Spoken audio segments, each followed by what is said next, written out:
สบายดีวันนี้มาเจอกันอีกแล้วเนาะวันนี้สิพาไปกินตำอันข้าวปุ้นใส่หมักฮุงเนาะ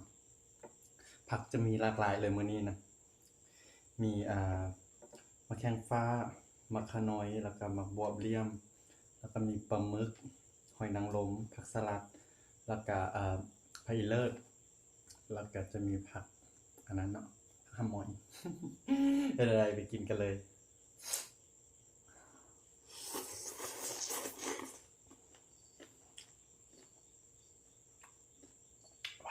เผ็ดสะใจมาเล่นไปมากเลยหวาน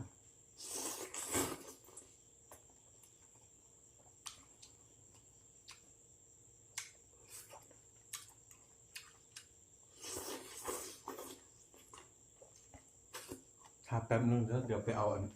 มือตัดลืมมือตัด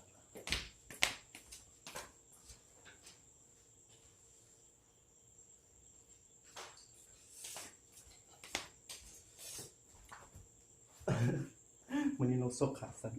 อยู่บ้านฝนตกได้บรรยากาศกันอย่างว่านอนสุดยอด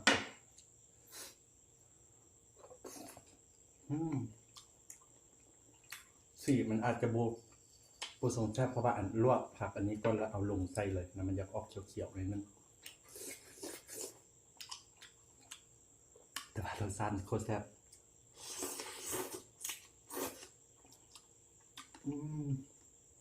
ว้าว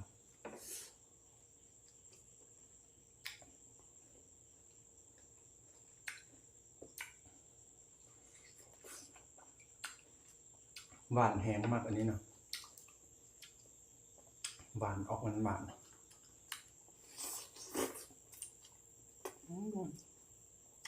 แม่มากินกันเด้อ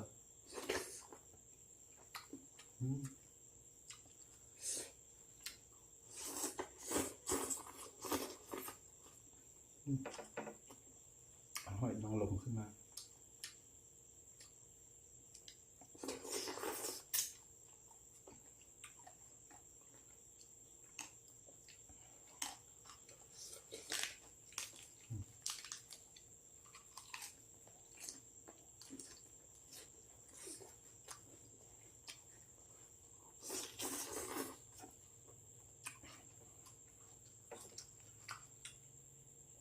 ตรงนี้เอามาตะบ้านจากเสียวางไปใส่โดนลืมเอาอันนั้นมานำวางไปโต๊ะก่อนเมื่อคนเย็นเอา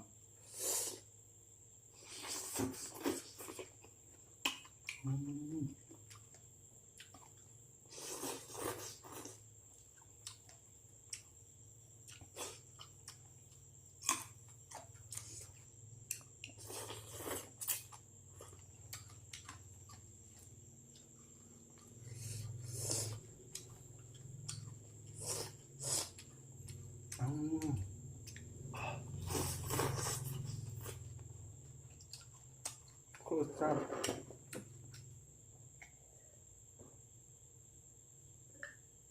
เป็นน้ำหิวต่ำเลยใช่ปะ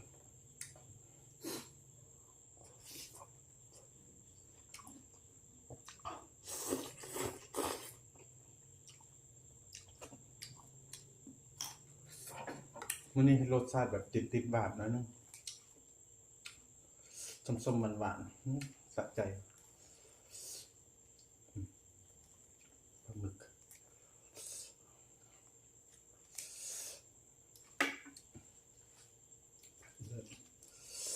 เขาอีกไผ่เลิศสะใจขนาด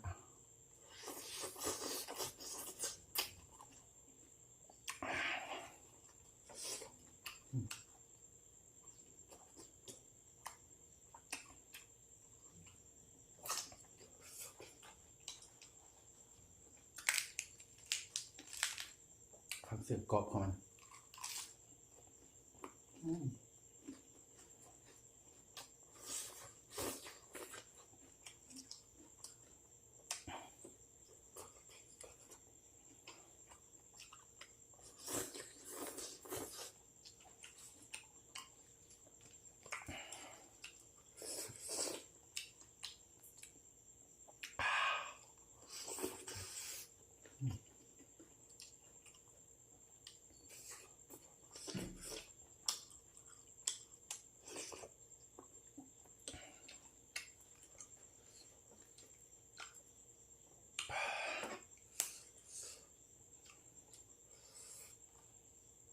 เริ่มเผ็ดมาแล้ว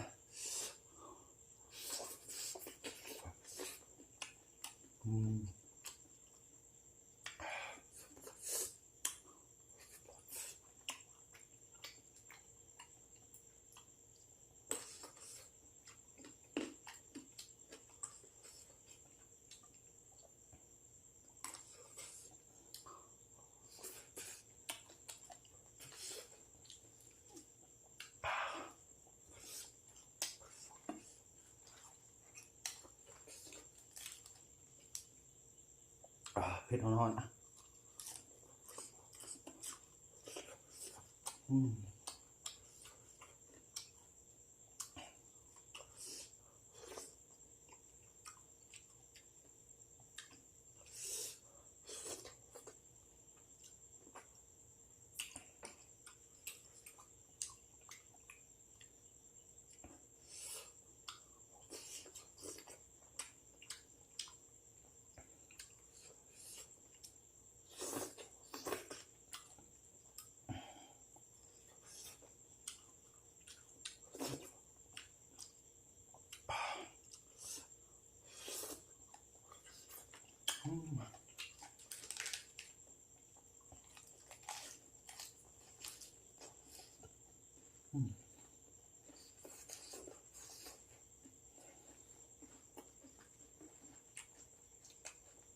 แบบผักสลัดออกหวานๆกรอบๆสะใจมาเนี่ยเผ็ดโอ้เหงื่อเริ่มแตกละ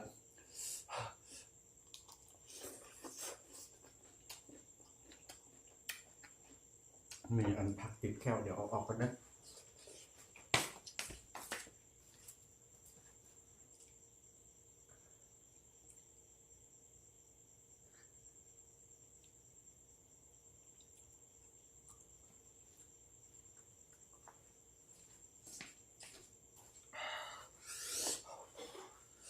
หอน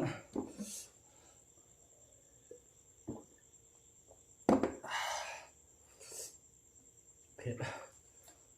เริ่มเผ็ดขึ้นมาแล้วแต่ว่าสะใจดี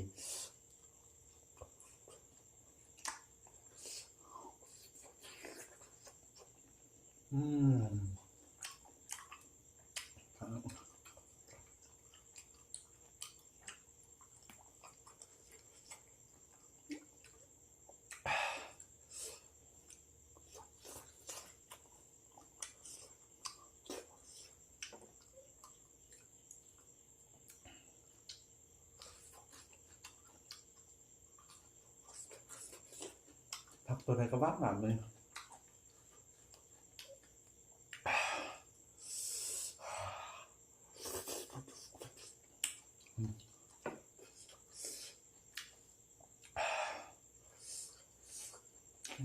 จนปลอดสารพิษนะเพราะอมตะบาลบริใส่สารเคมี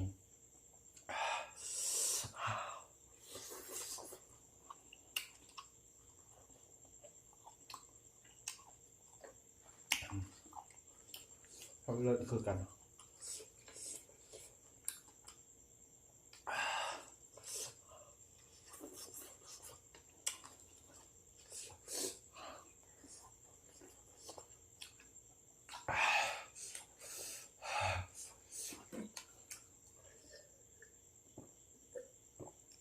มีแมงวันด้วยเนาะเพราะมันจับอยู่นำใบไม้ตอนสวยมันออก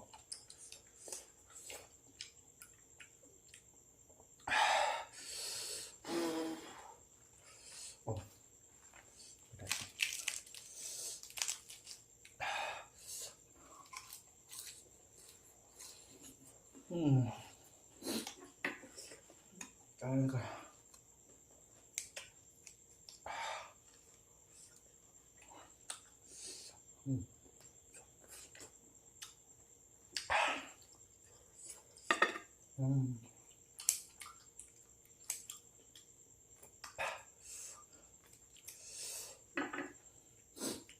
อ๋อ10 นาทีไปละ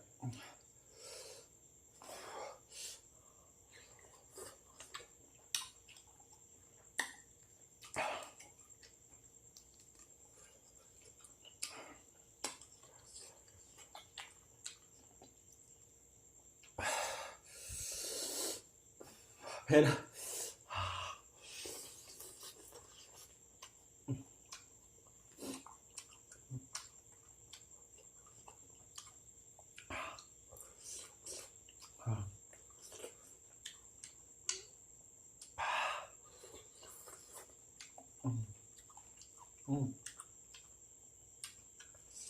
ริ่มมาหมักไส้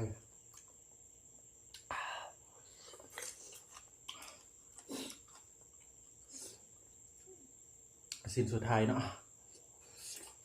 เผ็ดแห้ง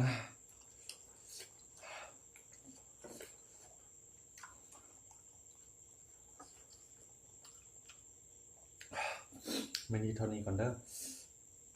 ฝากกดไลค์กดแชร์กด Subscribe อันเพจแซมฮีมแล้วก็บล็อกของอันแซมฮีมอยู่ YouTube เด้อขอขอบใจ